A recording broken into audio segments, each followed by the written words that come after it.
কাৱৈ মাছ উজালে কাৱৈ মাছ উজালে ধৰি আন খৰিকা দিওঁ ঐ আলিটি কাটি যাওঁ চেপাটি পাতি যাওঁ মাগুৰ মাছ এসাজি খাওঁহে মোৰে মইনা ঐ মাগুৰ মাছ এসাজি খাওঁ দগৈ পথাৰত কাৱৈ মাছ উজালে ধৰি আন খৰিকা দিম আলিটি কাটি যাওঁ চেপাটি পাতি যাওঁ মাগুৰ মাছ এসাজি খাওঁহে মোৰে মইনা ঐ মাগুৰ মাছ এসাজি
ডালত মৰহিলে বেৰত ঘূনে খালে বিন ঐ জীয়া যৌৱন হাতত লৈ মা দেউতাৰৰ ঘৰতে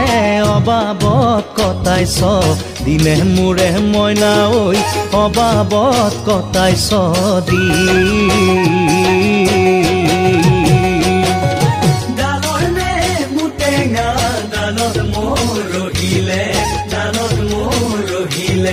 বেৰত ঘূনে খালে জীয়া যৌৱন হাতত লৈ মা দেউতাৰৰ ঘৰতে অবাবত কটাইছ দিনে মোৰে মইনা ঐ অবাবত কটাইছ